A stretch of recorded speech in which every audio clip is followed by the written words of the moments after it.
Happening now, the latest on an overnight fire on Thayer Street here in Jamestown. Plus, Jamestown Mayor Eddie Sundquist joins us live to talk about the COVID-19 reopening efforts and local police reforms. And there's more sunshine out there today than there was yesterday. That'll continue through the afternoon, but some showers and storms comes our way with some big-time humidity. I've got the full forecast next. The news at noon starts right now. Live and on demand, this is WNY News Now. And thanks for joining us for WNY News Now. I'm Justin Gould. Security camera video from a Thayer Street residence shows a woman running away from the scene of a massive fire overnight. Fire crews were called to 31 Thayer Street just after 2 a.m. for a report of a blaze in an abandoned house. Ann Rhodes, who lives next door to the fire scene, tells us that she woke up to a neighbor banging on her door. We got woke up about 2 something this morning. My next door neighbor knocked on our and rang our doorbell that we needed to get out because 2 houses down was caught on fire. They were worried that it was going to jump from my next door neighbor's house to my house. Now, Rhodes' husband recently installed high-definition security cameras around their home. In a video shared with WNY News Now, cameras appear to capture a woman walking towards the scene at around 1:50 a.m. and then running away just minutes before the fire broke out at 1:55. Rhodes believes that whoever was captured on the video likely started the blaze. Looks like somebody threw something in the house or caught something on fire in the house. Now, she says the fire quickly spread to the nearby houses at the corner of Thayer and 2nd Street and the house directly next to her home. Both homes, according to Rose, were vacant at the time. Now, at 8:30 this morning, crews remained on scene there and began to tear down the structures. Rhodes says that fire investigators did take a copy of their footage to examine. Now, WNY News Now has reached out to the Jamestown Fire Department and is awaiting comment. When we hear from them, we will update our story at WNYNewsNow.com. Well, another person diagnosed with COVID-19 in Chautauqua County has died as a result of infection. The county health department says that the death involves a woman in her 70s who had underlying health conditions. Officials say the woman was unable to overcome the illness despite extensive treatment. They extend their condolences to her loved ones and the Chautauqua County community as a whole. 7 people have died from COVID-19 virus in Chautauqua County since the outbreak began. Additionally, a new case of COVID-19 was reported yesterday, bringing the countywide total to 110, with 5 of those cases active. So far, 98 people infected with coronavirus have recovered from the illness. Well, Governor Andrew Cuomo announced yesterday that hospitals and group homes for the developmentally disabled may resume visitation here in New York. Hospitals are able to welcome visitors again at their own discretion while following state guidelines. The same goes for group homes starting on Friday. Meanwhile, visitation at nursing homes is still not allowed. Well, one day after President Trump signed an executive order aimed at addressing the national outcry over police brutality, Senate Republicans will unveil a police reform bill. John Lawrence with more from our nation's capital. Lawmakers from both parties agree now is the time to address the tension in the country over police misconduct, but they could be on a collision course. All communities are laser focused on a response from Washington. We should provide them with a blueprint of what it looks like to restore confidence in the most vulnerable areas of this country. Senator Tim Scott took the lead on the Republicans' police reform bill.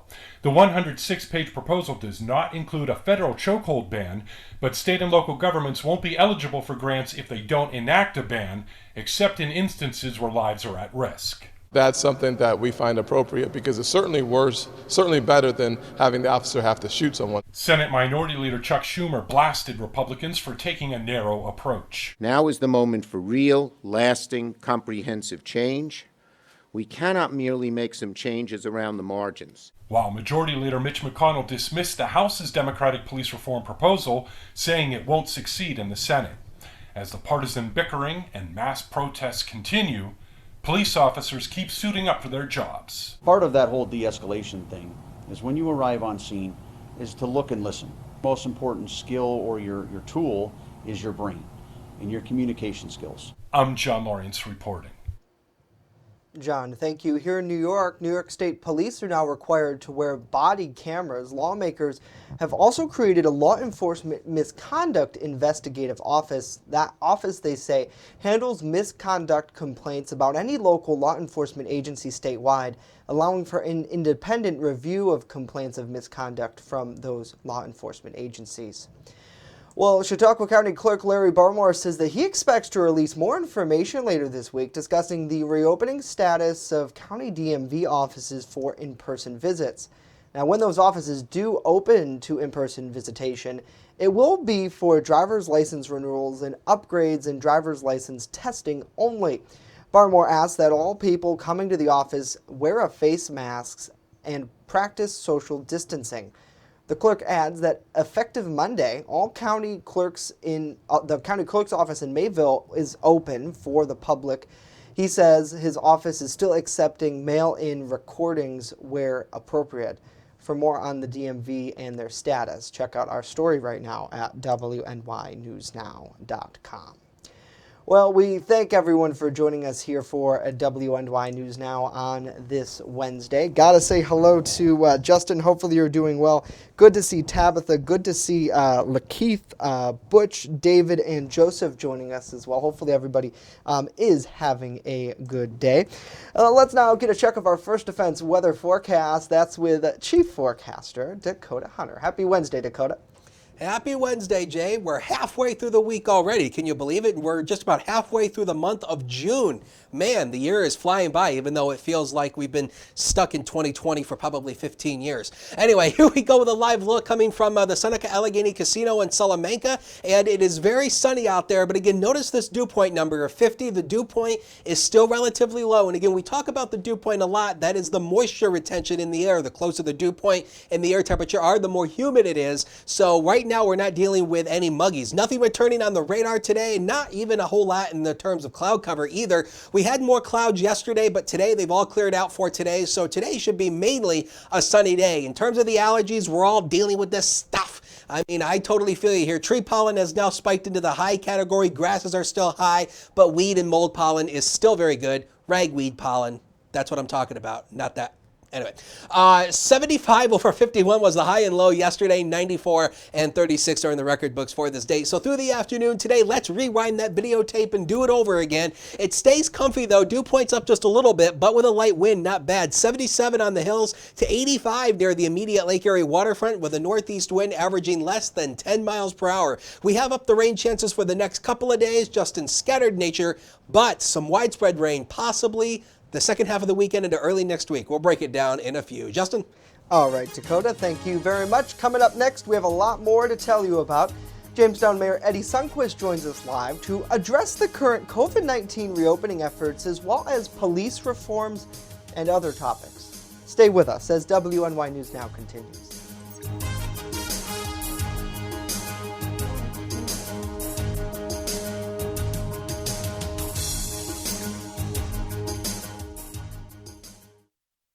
With coverage that matters. This is WNY News Now. EagleZip.com is your local one-stop shop for all of your home and business computer needs. Located on Fluvan Avenue Extension, just outside of Jamestown, EagleZip.com sells and services all brands of desktops and laptops, as well as servers and network equipment for your business. All new computer sales include transferring your data from your old computer plus a 2-year warranty. Call EagleZip.com today. Stop by EagleZip.com today and let us make computers easy for you. When you're on the go, stay in the know by downloading the WNY News Now mobile app. Stay up to date on local news, weather, and sports that matter to you.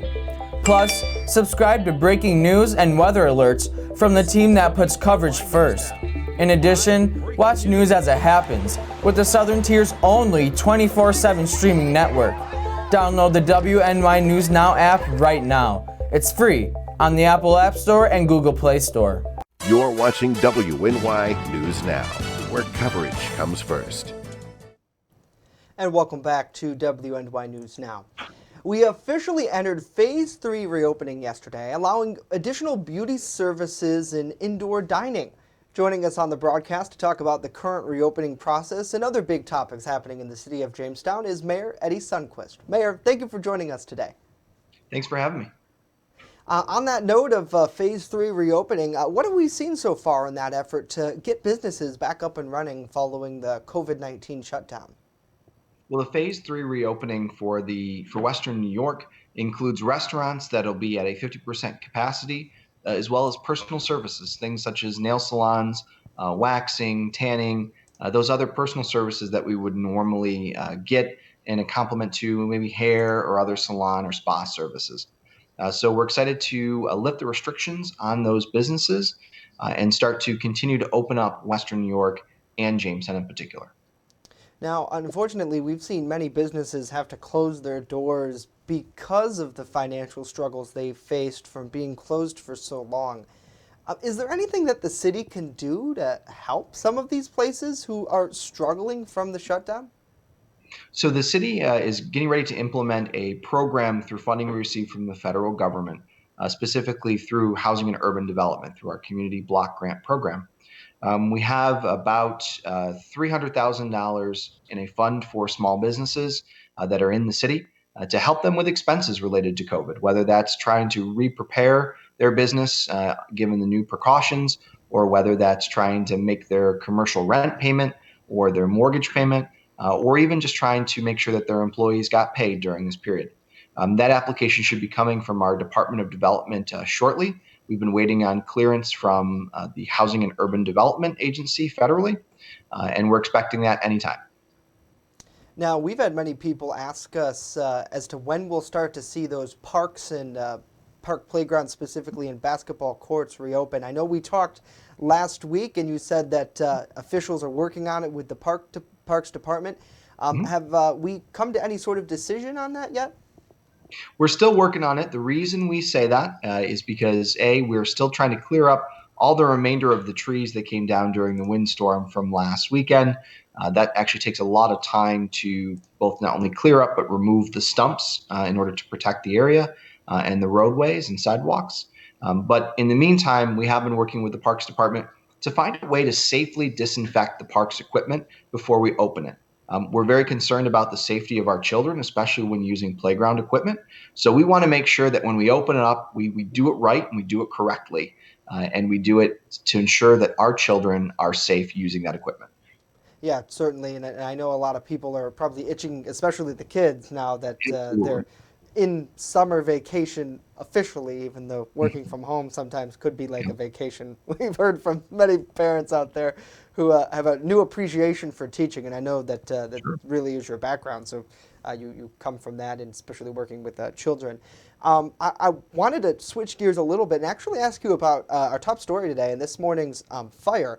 Since being elected to mayor, we've seen you at several fire scenes surveying the area. We haven't seen that from a lot of officials coming out to scenes. Why is it important for you to visit some of these scenes, especially, the fire department responds to many things throughout the day. I think if people aren't, listening to a police scanner or in the know about that, a lot of their calls are sometimes don't turn out to be anything, but every now and then we do get large-scale fires and events and things like that. Why is it important for you to go to those? Well, I think it's important to recognize, first off, we have an incredible and talented group of professionals that are in our fire service.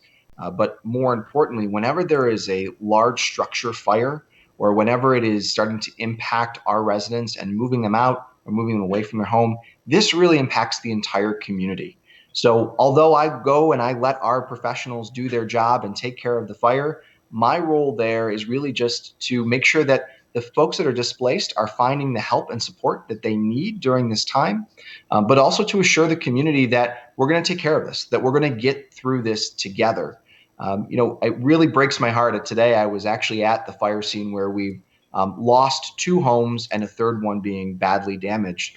And even though, and thankfully, those were vacant homes, I stood there and I was telling the fire chief that, my heart still breaks every time we lose a home. That's a piece of history. That's a piece of our community that we just lost. It just went up in flames for a couple hours. And so it really hurts me. It impacts me just like it impacts all the neighbors that I talk to that are standing around watching these houses go up in a flame. We want to make sure and reassure the community that we're here for them, that we're going to get through this, and we're going to work to try to rebuild that neighborhood. And I know police and the fire investigators are still working on their investigation at this time. And once they're to a point where they can release more information to the public, they generally do. They do a pretty good job about that. But we had residents tell us that it seemed kind of suspicious because the homes were vacant. And they even had some video of a woman running back and forth from it. Police have that. They're looking over that. But for you to see something like this, thankfully nobody was hurt. But still, the burning of these structures, I mean, if it wasn't called in, it could have been very serious for that neighborhood. Everybody's so close together. Correct. Yes, it is absolutely dangerous whenever you get a house fire and then it starts to spread, which that was really the main concern. We've got some top-notch fire investigators and police detectives that'll start handling this case, start to go through, interview folks that were there or had any knowledge of the scene. We do have video, as you indicated, and I think you guys may have posted it. That is something that those professionals, those fire investigators, as well as our police department, will work together hand in hand to try to figure out and determine a cause. And so as soon as I get that information, we'll normally get it to the public as well. Yeah, absolutely. I wanted to also ask about a message that you supported during your campaign. Where you opposed the Dow Street substation annexation, and I know that's kind of stalled out a little bit because of COVID-19. Sure. Is there any update about that? And do you know if the city has plans to continue with it going forward? Well, the continuation of the annexation happened prior to my administration, as well as the council has voted to move forward with it. At this point, everything in the courts is really just stalled. So I really don't have a good update for you because we're still waiting on the courts to open back up and to figure out which cases they're going to hear. I think the majority of cases being heard right now are criminal cases, really serious matters. And as much as we'd like to think that all municipal matters are serious, when it comes to things like property that can wait a while, the courts are going to wait on that. So if we have any further update, we'll let you guys know. But at this point, we're all waiting for courts to open back up and figure out how we're going to handle things going forward. And I know this issue has been really contentious on both sides for the people in Falconer, Ellicott, and even here in Jamestown. For you, do you still support that we don't move forward with annexation, or seeing how the council has been pretty firm to the point where they say we do want to go forward with this, have you reconsidered? I've been very clear from my campaign and from now that I did not support the annexation, and I think that there are potential ways for us to move forward. We've tried multiple conversations to try to find a way to move forward in a different manner. Unfortunately, those have stalled, and obviously with COVID, things start to change very rapidly. We're always open to having further discussions, but as you know, the council has already voted to move forward with that, so that process will play out. Now, last week, Jamestown Police Chief Harry Snellings announced that he's going to be retiring this July. For you, what has the search been like here in the last couple days to find a successor? So the search process is actually going to be a long process. So I don't want your viewers to think that we've picked someone and now we're going to move forward with it. That's unfortunately not how it works. Having someone like a police chief is a very community-oriented position, and we need to make sure that we find the right person for the job. So as part of that, we're going to be putting together a recommendation committee of individuals that include council members, members from our police, members from our fire, some community members, internal staff members, to accept and review applications, to interview individuals, and make a slew of recommendations to me in terms of who should be the next chief of police. That process will take some time. And I do want to remind you and your viewers that our police chief is not retiring until July. So we still have him on, and he's working hard for us still until then. Yeah, certainly. And Chief Snellings has been a real community member, a real anchor in the community. And we've seen with these protests taking place following George Floyd's killing, many members calling for change, even with our own department. Chief Snellings, along with you and the county sheriff, heading to those protests and talking with them one-on-one. Does that change and the call for change in the community, and really statewide now with the governor calling on local police departments and local municipalities to look at how they police, will that play a role in trying to find a prospective candidate? Well, I think there are so many factors that go into finding a new police chief. It's not only community concerns, but it's also the theory behind policing, right? And so that's what we're looking for in a candidate, someone that's going to be community oriented, someone who's going to be focused on looking at the ways we do business here as a city, someone who's going to try to be more inclusive and focus on diversity hiring for our police force, and really someone who's able to just connect with the people that we need to connect with. We have to remember that policing is really about community.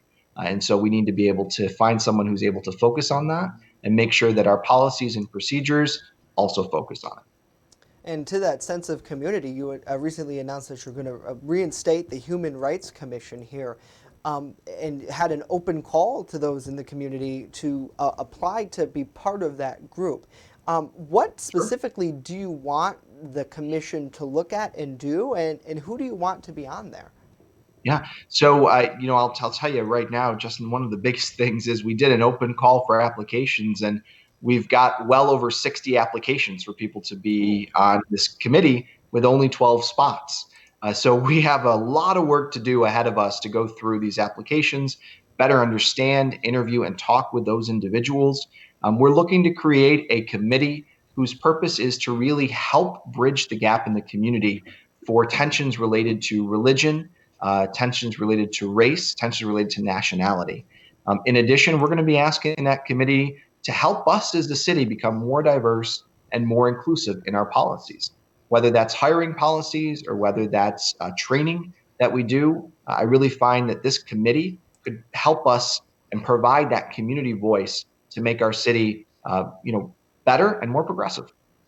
And such an interesting point, too, is that here in Jamestown, the conversation has, A, remained peaceful, but B, has been very constructive looking at it from an outside eye. If you look at other areas where, unfortunately, we've seen violence break out and the discrimination continue, here we've had the police chief and the sheriff and yourself talking to community members and then taking action. Why is it so important for you to take action? It seems like there's been such a long time between when people call and say, hey, we want something changed, and the change actually happening. Sure. Well, I think the reality is that we have a new administration that's trying to get things done, right? We've got change that is long overdue, and now is the time to do it. But more importantly, we now have community members engaged that never were before. And we want to try to harness that energy and help us do good here in the city. Help us work towards making new changes that improves the overall quality of life and brings new people into the city, new investors, new business, new opportunity for all of our residents. And so this is a great way for us to just connect, to work through things, understand that we all have differences, but we need to take action at some point. And I'm happy and proud to be able to work with our community during this difficult time and try to find a way to move us forward. And, I think we both know that when you look at, say, government participation, unfortunately, the voter turnout for local elections, which really have the most impact, is very low. I was talking to Commissioner Green yesterday about that here on the show. And then when you go to city council, for example, there aren't that many people who physically go there and engage unless something directly affects them. Do you think that seeing this change is going to get more hands involved in the decisions that are making and maybe increase that participation?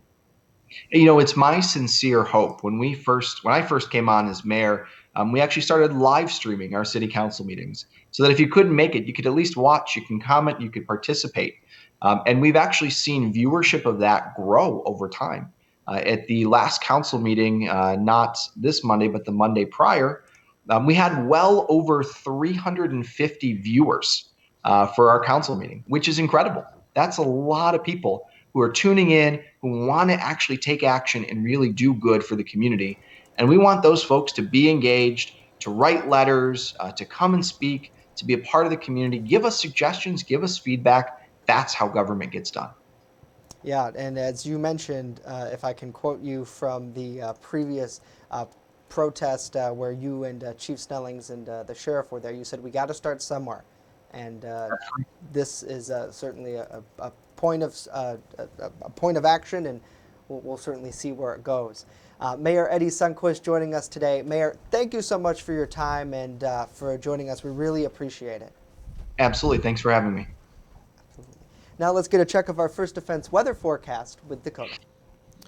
Well, the temperatures over the past week have been like a roller coaster, up and down, up and down. Look at last Wednesday. We were at 86 degrees last Wednesday for the official high, very warm and muggy. Look at Saturday at 60 and yesterday at 75. And the up and down temperatures are going to be continuing here for at least throughout this week. Here's a live look downtown from the top of the Doubletree Hotel. Lots of sun downtown at noon hour, 73 degrees with a variable wind of 6. Look at that dew point at 53. That means the air is relatively dry, so we have no chance of rain in the forecast for today. So hey, if you want to take your boat out on Lake Erie, 62 is the water temperature off Buffalo, 63 off the coast of Erie. Northeast winds 5 to 10 knots, and wave heights averaging 1 foot or less. So good day to take your boat out on Lake Erie. But as I've been mentioning, this is becoming a problem. This month has been relatively dry. We've still only gauged 0.29 inches of rain at the Jamestown Airport so far this month. Obviously, that total has not changed over the past couple days, but the rainfall deficit continues to grow. We should be at 2.5 inches so far at this time of the month. So that means our rainfall deficit is 2.28 inches. And even though we've upped the rain chances, as you'll see right now, the rain chances have been upped, but it's not a whole lot here. It's basically just a 35% chance tomorrow, 40% chance Friday, 30% chance on Saturday. Sunday it goes up to 40%, and Monday we actually up the rain chances to about a 60% chance. That looks like our best chance for rain, but even then it's going to be scattered nature, so not everybody is going to be getting a soaking rain, which is kind of what we need. Nothing returning on First Defense Doppler radar, but we have been spoiled because we have an area of high pressure sitting over us. That's the Rex block that's been in control over the past couple of days. That is blocking all of this down to the south from moving to the north. In fact, there it is right here. That's that low pressure area. Flash flood warnings in effect here for parts of the Virginias and going in to the North Carolina area as well. This low pressure area is actually going to be scooting a little bit to our north as the high moves out, and that'll increase the chance for a few scattered showers and thunderstorms. Here's Future Scan showing you nothing through the day, so get out and enjoy the outdoors today if you can, but of course masks, social distancing, we all know that by now. Now tomorrow, notice the model sparking a few of these scattered showers and thunderstorms in the afternoon. Again, the humidity really increases tomorrow, so that's going to help fuel some of this activity through the afternoon tomorrow. They go to bed for tomorrow night, and then as we go into Friday, it'll also turn into another day of scattered afternoon showers and storms. Zonecast, the inland areas today, temperatures actually into the lower 80s for most areas, maybe mid to upper 80s once you drop down in Warren County, Pennsylvania, but sunshine is your best friend. It is your delight with a mild afternoon. Now presented in high definition. The next 7 days of your life, 81 tomorrow, 81 also on Friday. Scattered afternoon showers and storms popping up in random nature. Summer officially begins on Saturday. We're ringing it in. It's feeling like summer, 84 humid. A couple afternoon showers and storms. We keep that chance through Sunday and Monday. And again, Monday and Tuesday will be our best chance for any meaningful rain. But even then, it's only a scattered chance. Justin? All right, Dakota, thank you very much. That's going to do it for us today. Of course, we remind you news continues 24/7 at WNYNewsNow.com. Got to say hello to Ray, Dennis, Mike, Katie, Maxine, and Desiree. Thank you all so much for joining us here on the broadcast. We leave you with what Dakota was talking about and that sunshine. If you can, get out and enjoy it.